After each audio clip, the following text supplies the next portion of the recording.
अवधूत चिंतन श्री गुरुदेव दत्त सर्वांना श्री स्वामी समर्थ श्री गुरुदेव दत्त. तर आपण स्वामी सेवा करतो. आपण सगळ्या देवांची सेवा करतो आणि आपण म्हणतो की आम्ही रोजचे 3 अध्याय पठण करतो, 11 माळी जप करतो. खूप काही सेवा करतो आपण, पण आपल्याला फळ भेटत नाही. हा आपण आपला गैरसमज असतो. आम्हाला अनुभव येत नाही. आम्ही एवढी रात्रंदिवस स्वामींची सेवा सुद्धा करतो, तरी पण आम्हाला अनुभव येत नाही. असं कधीच होत नाही. कोणत्या गोष्टीचा अनुभव कोणाला येत नाही. आपल्याकडनं काहीतरी चुका होतात म्हणून आपल्याला अनुभव येत नाही. असा आणि अनुभव येतो पण काही लोकांना समजत नाही. आणि स्वामी सेवेचे 3 अध्याय रोजच्या नित्यसेवेत घ्यायचेच आहेत आणि 11 माळीही आपल्याला करायच्याच आहे नित्यसेवेत. तर 3 अध्यायांनी आपल्या जीवनाचं सार्थक होतं. स्वामी चरित्र सारामृत हा ग्रंथ खूप प्रभावशाली आहे. खूप म्हणजे खूप प्रभावशाली आणि स्वामी हे अनुभव देतात. आपण बोलतो की स्वामी अनुभव देत नाही. पण स्वामी अनुभव देतात. फक्त श्रद्धेने मनापासून मनात विश्वास ठेवून आपण सेवा केली ना, सगळे काही गोष्टी मार्गी लागतात. तुम्ही दत्त महाराजांची सेवा करा, तुम्ही स्वामी महाराजांची सेवा करा, कोणत्याही देवाची सेवा करा. फक्त मनापासून सेवा करा, ह्यालाच महत्व आहे. आपल्या मनात जर मीपणा असेल, आपल्या मनात जर स्वार्थीपणा असेल, आपण जर नेहमीच दुसऱ्यांचं वाईट बघत असेल, नुसतंच वाईट बघत असेल, कोणाचं वाईट चिंतत असेल, तर आपल्याला त्या गोष्टीचं फळ भेटत नाही. मग तुम्ही प्रचंड सेवा करा, तुम्ही पाठीवर सेवा करा, तरी पण तुम्हाला त्याचा काहीच इफेक्ट होणार नाही. काहीच तुमच्या जीवनात तुम्हाला अनुभव येणार नाही. म्हणून आपल्या मनात आपलं मन स्वच्छ करा. आपल्या मनात मीपणा नसू दे. माझं आहे त्या गोष्टीत समाधानी राहायला शिका. आपल्याकडे जे गोष्ट आहे त्यातच समाधानी राहायला शिका. आपल्या महाराजांची निस्वार्थपणे सेवा करा. महाराज हे फक्त सेवेचे भुकेले आहेत.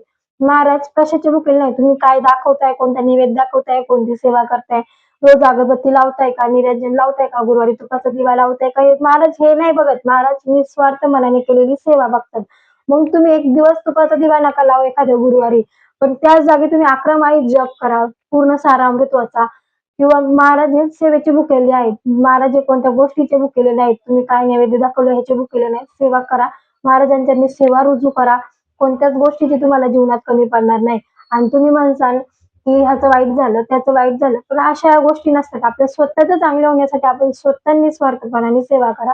आपल्या मनात मीपणा नसू दे. आपल्या मनात दुसऱ्यांचा वरचढपणा नसू दे, की त्यांनी केलं मी करल, त्यांनी ते घेतलं मी ते घेईल, असं नसावं. आपल्याकडे जे आहे त्याच्यातच आपण समाधानी राहायचं. कधीच तुमची केलेली सेवा वाया जाणार नाही. आणि गुरुचरित्र ग्रंथातला 14वा आणि 18वा अध्याय हा जर नित्यसेवेत तुम्ही घेतला, म्हणजे महाराजांची जर ही नित्यसेवा केली, तुम्हाला कोणत्याच गोष्टीचं कमी पडणार नाही. दत्त महाराज कोणत्याच गोष्टीची कमी पडून देणार नाही. आणि अनुभव आल्याशिवाय तुम्हाला राहणार नाही. आणि जिथं दत्त महाराजांची सेवा होती, स्वामी महाराजांची सेवा होती ना, त्या घरात भूत, बाधा, प्रेत, वाईट नकारात्मकता, वाईट निगेटिव्हिटी कधीच येत नाही. त्या घरात सकारात्मकताच ऊर्जा असते. त्या घरात पॉझिटिव्हिटी असते, भरभरून पॉझिटिव्हिटी असते. नकारात्मकता कधीच नसते. आणि वाईट दृष्टी तर कधीच, वाईट नजर दोष तर त्या घराला कधीच लागत नाही आणि कधीच त्या घराचं वाईट होत नाही. म्हणून आपण दत्त महाराजांची नित्यसेवा ही करायची असते. मग तुम्ही 14वा अध्याय घ्या. 14 अध्यायाचं महत्व काय? आपल्या घरात लक्ष्मी स्थिर राहावी, आपल्याकडे जी लक्ष्मी ती नांदावी, या गोष्टीसाठी आपण 14वा अध्याय वाचत असतो. म्हणजे 14वा अध्याय आणि 18वा अध्याय हा रोज आपल्या घरात पठण झाला पाहिजे. म्हणजे दत्त महाराजांच्या सेवेतला, रोजच्या नित्यसेवेत. किंवा मग तुम्ही जर रोजच्या नित्यसेवेत तुम्हाला 14वा अध्याय घेताना आला, 18वा अध्याय घेताना आला, तर तुम्ही दर गुरुवारी पठण करा 14वा आणि 18वा अध्याय. कारण सारखंच आपल्याला श्री गुरुचरित्र ग्रंथाचं पारायण करता येत नाही. आपण महिनाभरात ते रोज गुरुचरित्र पारायण करणार नाही श्री गुरुचरित्र ग्रंथाचं. आपण हे काहीतरी आपला मोठा संकल्प असेल, किंवा मग आपण स्वामी प्रगट दिन असेल, दत्त महाराजांची जयंती असेल, स्वामी पुण्यतिथी असेल, ह्याच्या आधी आपण 7 दिवस श्री गुरुचरित्र ग्रंथाचं पारायण करत असतो. जर कोणाचा जास्त मोठाच म्हणजे कोण व्यक्ती आजारी असेल, मार्गच सापडत नसेल, तर आपण ग्रंथाचं पारायण करत असतो. पण आपण रोजच्या जीवनात श्री गुरुचरित्र ग्रंथाचं पारायण नाही करू शकत ना, कारण रोजचे नियम 7 दिवस उपास वगैरे ते डेली आपण नाही करू शकत. तर दत्त महाराजांची सेवा ही आपण 14वा आणि 18वा अध्याय वाचून करा. महाराजांच्यानी आपण हे रुजू करू, रोज करू, जेणेकरून तुमच्या जीवनात जे संकट असेल, काही अडचणी असेल, ते नष्ट होतील म्हणून. त्याचबरोबर आपल्याला स्वामींची नित्यसेवा रोजचे 3 अध्याय घ्या आणि 11 माळी जप करा. आपण कामाला जायच्या आधी आपण कुठं बाहेर कामाला जात असेल, कुठं तुम्ही लांब जात असेल, पण हे जर देवाची सेवा करून तुम्ही 1 माळ जप जरी करून गेला ना, पुढे तुमचे जे संकट असेल, अडचणी येणार असेल, ती तुमची येणारच नाही. तुम्ही घरातनं देवाच्या पाया पडून गेला, नामस्मरण करून गेला, तुम्हाला पुढे काहीच जाणवणार नाही. ज्या गोष्टी घडणार आहेत त्या गोष्टी सुद्धा कळत नाही. म्हणून आपल्या देवाचं नामस्मरण करा, आपल्या देवाची सेवा करा आणि मग घरातून बाहेर जा.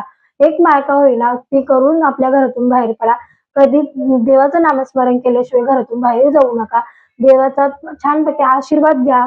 देवाची पाया पडा. देवाचा जी काही तुम्ही अगरबत्ती असेल, विभूती असेल ती आपल्या कपाळी लावा आणि मग आपल्या कामासाठी आपण बाहेर जा.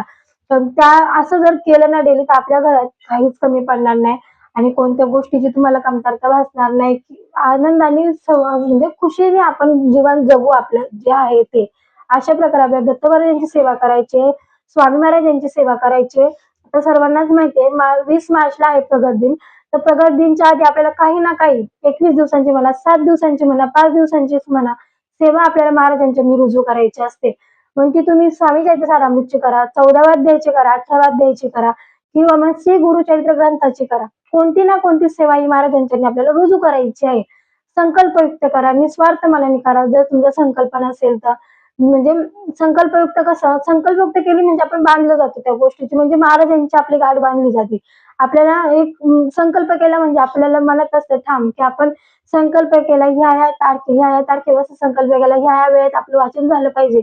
आपण आपलं मन भरकटत नाही, आपलं मन एका जागेवर राहतं म्हणून संकल्प करायचा असतो. संकल्प म्हणजे असं मोठी कोणती गोष्ट नाही. जर आपण संकल्प नाही केला तर आपण चला आता नाही वाचलं उद्या वाचता उद्या नाही वाचलं 3चा टायमिंग असला पण 5ला वाचू. अशा गोष्टी घडत जातात म्हणून संकल्प आपण सोडवायचा असतो की जेणेकरून जेव्हा आपण स्वामींशी बांधू जातो, बांधलं गेल्यामुळे आपण त्या टायमिंगला सेवा करतो. आपण सेवा चुकवत नाही. 7 दिवस लगातार आपण व्यवस्थित सेवा करत असतो. 21 दिवस लगातार व्यवस्थित सेवा करत असतो म्हणून संकल्प आपल्याला सोडवायचा असतो आणि त्यानंतर आपल्याला सेवा करायची असते.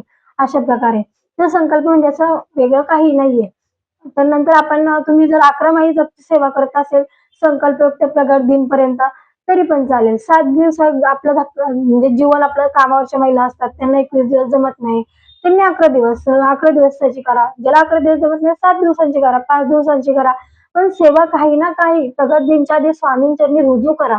कारण ते खूप महत्वाचे आहे. कारण स्वामी आता ह्या काळात म्हणजे 15, 20 दिवस, 21 दिवस खूप महत्वाचे स्वामींच्या पर्यंत पोहोचण्यासाठी. मग स्वामींपर्यंत तुमचा बँक बॅलन्स साचवण्यासाठी. जर आपल्या बँकेत बॅलन्स जर ठेवायचा असेल सेवेचा तर आपल्याला आतापासून सेवा करावी लागेल आणि सेवा केलेली कधीच वाया जात नाही. तुम्ही जर पैसे बँकेत साचवत असाल तर ते पैसे तुमचे कधीच वाया जात नाही. ते कधी ना कधी कामाला येतात. तसंच आपल्याला सेवेचाही बॅलन्स वाढवायचा असतो. सेवेचाही आपल्याला बँकेत साचवून ठेवायचे असते तर आपल्याला पुढं तुम्ही आता केलेली सेवा तुम्हाला आता कामास लागली तर ती पुढं काम असेल. खूप अनुभव आहेत स्वामी सेवेकरांचे. तर परवा दिवशीच मी एक अनुभव वाचला, ग्रुपवर आला होता. एक बस होती, ऍक्सिडेंट झाला घाटातनं. ती बस खोल दरीत पडली. पण दरीत पडून पण त्यात जो कंडक्टर काका होते त्यांनी स्वामींचं नामस्मरण चालू होतं त्यांच्या तोंडात. म्हणून ती बस जेव्हा खाली पडली ना तेव्हा ते स्वामींचा धावा करत होते. ते एका व्यक्तीमुळे अख्ख्या बस मधले 50-60 माणसं वाचली. म्हणजे ती बस दरीत न कोसळता पण ती कोणीतरी हातावरती झेलली असं त्यांना भासत होतं. म्हणजे ते खाली बघत होते, दरी होती, वरती उंच टेकडी होती. म्हणजे ती बस स्वामींनीच अनुभव त्यांचा स्वामींनीच पकडले असावी हातावरती आणि ती बस वर काढल्यानंतर सुद्धा ट्रेननी त्या लोकांना खाली म्हणजे पोलिसांना बसच्या खाली हाताचे मोठे मोठे ठसे दिसले. म्हणजे अशा अनुभव आपल्याला येत असतात म्हणून स्वामी सेवा करायची असते. आपल्या जीवनातले अनुभव आपल्याला घ्यायचे असतात. कारण या युगात तरी सेवेमुळे म्हणजे देवाच्या भक्तीपुढे काहीच नाहीये. कधीही काही घडू शकते माणूस सांगू नाही शकत. म्हणून आपल्याला स्वामी देवाची सेवा ही करायची, भक्ती ही करायची. आपला बँक बॅलन्स वाढवायचा, आपल्या जीवनाचं सार्थक होण्यासाठी आपल्याला देवाची सेवा करायची आणि आपल्या महाराजांच्या प्रगट दिनानिमित्त काही ना काही सेवा रुजू करा. सर्वांना श्री स्वामी समर्थ, श्री गुरुदेव दत्त. व्हिडिओ आवडला असेल तर लाईक करा, शेअर करा आणि कमेंट मध्ये श्री स्वामी समर्थ लिहायला विसरू नका. जर तुम्हाला कोणत्या गोष्टीची सेवा नाही करता आली तर एक 14वा अध्याय स्वामी चरित्र सारामृत 3 नित्यसेवेचे अध्याय हे तरी वाचून आपल्या स्वामींच्या सेवा रुजू करा. झालेली सेवा मी स्वामींच्या रुजू करताना या व्हिडिओमध्ये मी इथंच थांबते. सर्वांना श्री स्वामी समर्थ.